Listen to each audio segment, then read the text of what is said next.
Welcome to the story. Don't forget to like, subscribe, and support me. The sky above the kingdom of Valtan was a dull gray, thick with the weight of clouds that hadn't released rain in months. Prince Arion stood at the foot of his father's bed, his fists clenched at his sides as he watched the once mighty king slip further into frailty. The room, filled with the soft rustle of silk and the muted conversations of healers, was suffocating in its hopelessness. "There's nothing more we can do," said Allure, the royal healer, her voice gentle but tinged with the weight of countless failed remedies. "The illness, it's beyond us now." Arion's jaw tightened. For months they had tried every cure, consulted every sage, wizard, and scholar within the kingdom. They had mixed potions and performed rituals, but his father's condition had only worsened. Now, the once great King Orion was little more than a shell, his body ravaged by an illness that seemed to drain the very life from him. "The Crystal City," Arion said, the words like steel in his mouth. His eyes flicked to Allure.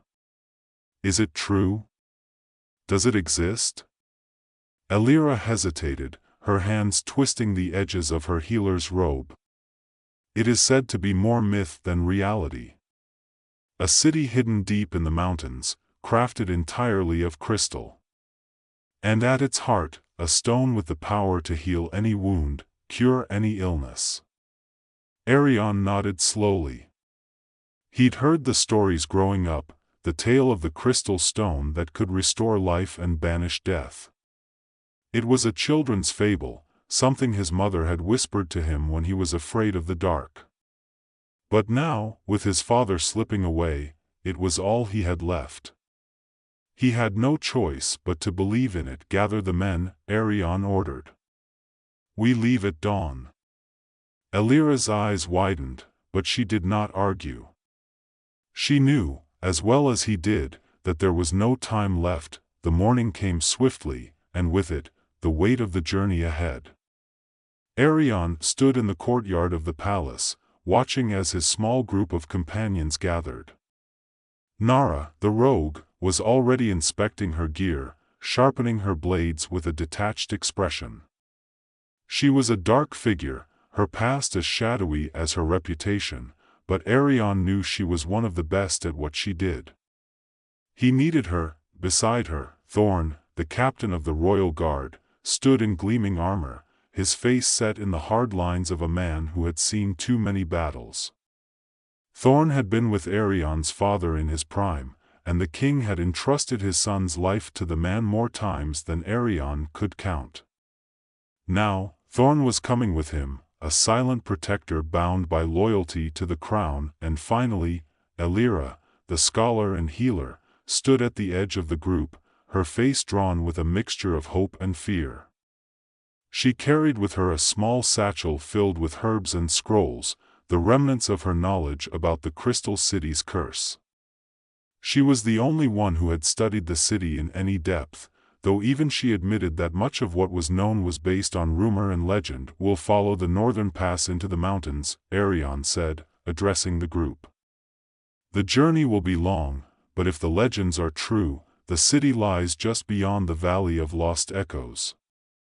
Legends also say no one who enters the Crystal City comes back the same," Nara said, her voice dry as she tested the edge of her dagger. "If they come back at all." Arion met her eyes, his face hard. "Then we'll be the first." Nara shrugged and sheathed her blade. "Lead the way, Prince." The road was long and treacherous. They passed through forests thick with ancient trees whose branches seemed to claw at them as they walked. The air grew colder with each step, the winds howling down from the mountain peaks, carrying with them the faintest hint of a whisper, like voices from long ago, calling out to them. As they ascended into the mountains, the land became more desolate. The lush greenery gave way to jagged rocks and snow-dusted cliffs. Allure shivered beside him, her breath visible in the cold air. Even Thorn, stoic as ever, had a haunted look in his eyes as they neared their destination. they camped one night in a narrow valley, the fire crackling in the silence. Nara sat apart from the others, her gaze fixed on the dark horizon. Arion watched her for a moment before moving closer. "You don't believe in the stone, do you?" he asked, his voice low. Nara didn't look at him. "Belief isn't part of the job. I'm here because you paid me." Arion frowned. "And when we find it? Then I'll leave with my pay, assuming we survive." She finally turned to meet his gaze, her eyes sharp, calculating. "But that's a big assumption." Arion wanted to argue, but the truth was, he didn't know what they would find. The stories varied wildly. Some said the crystal stone was a gift from the gods, a relic from a time before man. Others said it was a curse, that those who sought its power would lose themselves to it, but none of that mattered. All that mattered was his father. 3 days later, they found it. The crystal city rose before them like a shimmering mirage, its spires catching the faint sunlight and scattering it into 1,000 colors. The walls, the streets, the buildings, everything was carved from crystal, gleaming and perfect. It was breathtakingly beautiful, and yet, something about it was deeply unsettling. The air around it seemed too still, too heavy, as if the city itself was holding its breath. "Gods," Thorn whispered. "It's real." Arion felt a strange pull in his chest as he looked at the city. It was everything the legends had said and more. But as they crossed the threshold, a wave of unease washed over him. There was no sound here, no birds, no wind, no signs of life. The silence was oppressive, the kind that made you want to speak just to break it. They moved through the city's empty streets, their footsteps echoing unnaturally in the stillness. Crystal statues lined the pathways, figures frozen in time, their faces twisted into expressions of fear or anguish. It was as if the city itself had captured them at the moment of their downfall. "These aren't statues," Allure said softly, her voice trembling. "These were people." Nara narrowed her eyes, her hand instinctively moving to the hilt of her dagger. "What the hell happened here?" Allure swallowed hard. "The curse, it's worse than we thought. The stone didn't just corrupt them, it trapped them." As they ventured deeper, the city's hold on them grew stronger. The air was thick with magic, a subtle pressure that pressed down on their minds, twisting their thoughts. Arion could feel it, the way it made his father's illness seem more distant, more manageable. All he had to do was find the stone, but with each step, the city began to show its true nature. Hallucinations flickered at the edges of their vision, faces they recognized, voices from their pasts. Arion saw his father, young and healthy, standing tall and proud. Thorn heard the screams of comrades he had lost in battle, while Allure saw visions of her family, long dead from plague. Only Nara seemed unaffected, her eyes darting from shadow to shadow, always alert, always ready. "Focus," she hissed. "It's trying to get in our heads." The pressure in Arion's chest intensified the further they ventured into the city. His breathing was shallow, mind clouded with the pull of the visions flickering at the edges of his perception. His father's voice echoed in his ears, urging him forward, promising salvation just ahead. But Nara's steady pace in front of him, the soft crunch of her boots against the crystalline ground, kept him anchored. Her eyes were sharp, unyielding to the city's insidious whispers. Allure's hand brushed his arm, her voice tight with worry. "Arion, are you all right?" "I'm fine," he lied, forcing himself to focus on the present. The city was playing tricks on them, weaving illusions with memories and desires. He knew it, and yet, he felt the pull of it all the same. Thorn came up beside him, his face grim. "We need to move faster. The further we go, the worse this will get." Arion nodded, but his body felt heavy, as if the city itself was trying to slow his steps. The deeper they went, the more oppressive the magic became. The once gleaming crystal walls seemed to close in on them, bending the light in unnatural ways, casting long, twisted shadows that seemed to move of their own accord. Suddenly, a sharp crack echoed through the silence. Nara had stopped, her hand raised in warning. She crouched low, her eyes narrowing as she scanned the path ahead. "What is it?" Arion asked, his voice barely more than a whisper. She didn't answer immediately, but after a moment, she turned to them, her face ashen. "We're not alone." Before anyone could react, the ground beneath them trembled. From the shadows of the buildings ahead, figures began to emerge. Their movements were slow, almost sluggish, but there was something undeniably menacing in the way they approached. Their bodies shimmered in the pale light, made of the same crystalline material as the city itself. Hollow eyes stared out from twisted faces, faces that had once been human. "They're the city's people," Allure whispered, horrified. "The ones who were trapped." Thorn drew his sword, the sharp ring of steel cutting through the tension. "Corrupted or not, they won't stop us." But Nara shook her head. "No. They're guardians now. The city won't let us take the stone without a fight." The crystal figures continued to approach, their movements deliberate, as if driven by a singular purpose. Arion could feel the weight of their intent, the way the city controlled them, twisted them into something else. His heart pounded in his chest as he realized they weren't just facing physical enemies, they were fighting the will of the city itself. "We need to find the stone," Arion said, his voice steady despite the fear tightening his throat. "Before the city takes us too." Without another word, they surged forward. Thorn led the charge, his sword flashing in the dim light as he cut down the first of the guardians. The creature shattered into shards of crystal, its body dissolving into the ground.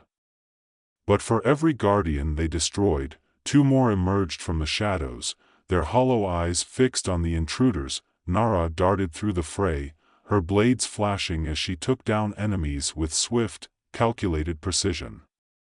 Allure stayed close to Arion, using what little magic she could muster to fend off the attackers. But the city's hold was growing stronger by the second, and even Arion could feel his mind slipping, his focus wavering. As they fought their way through the city, the crystal spires seemed to bend and twist around them, warping the streets into a labyrinth. Every turn brought them deeper into the heart of the city, but it also brought more guardians, more corrupted souls twisted by the stone's magic. "We're getting close," Allure said, her voice strained as she cast a barrier to hold off the approaching creatures. "I can feel it." Arion could feel it too, the pull of the stone, stronger now, almost overwhelming. It called to him, whispered promises of power and salvation, just out of reach. He pushed forward, driven by the need to save his father, but also by something deeper, something he couldn't quite name. At last, they reached the center of the city.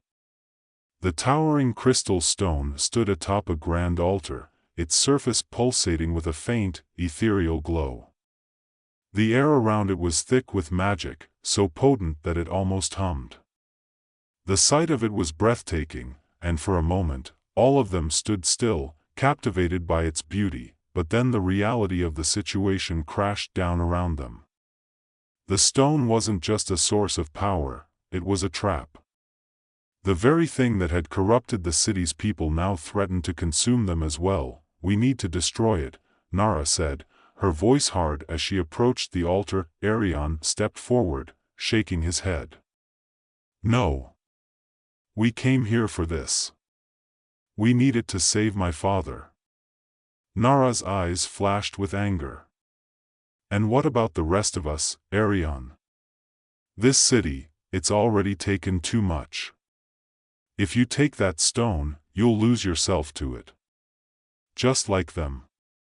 She gestured toward the shattered remains of the guardian scattered across the ground. Arion hesitated, the weight of her words sinking in. He had come all this way, fought through hell, for the chance to save his father. But now, standing before the stone, he realized the cost. The stone didn't just heal, it consumed. And if he took it, he would never be the same. I can't leave without it, Arion said, his voice barely audible. Nara's expression softened, but her tone remained firm.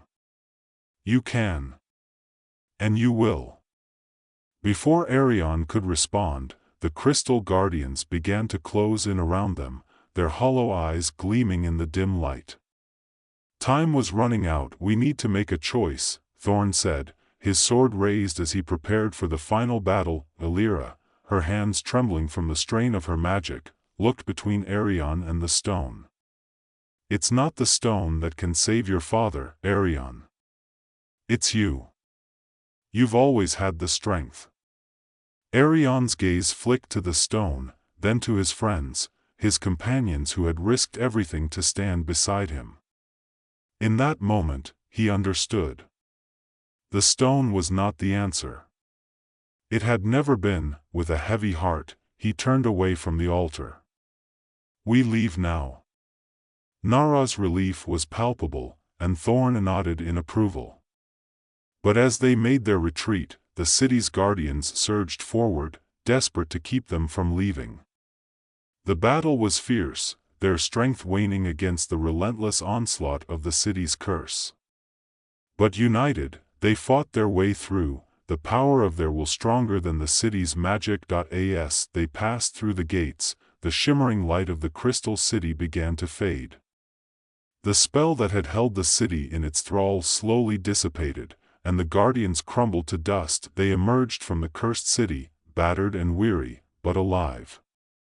The cold mountain air filled their lungs, and for the first time in days, the weight of the curse lifted from their minds. Arion stood at the edge of the valley, looking back at the city that had promised salvation but delivered only ruin. He had come seeking a way to save his father, but what he had found was far more valuable, the strength to lead, not through magic, but through the bonds he had forged with those around him. As the sun began to set, casting the world in a soft golden glow, Arion knew his journey was far from over.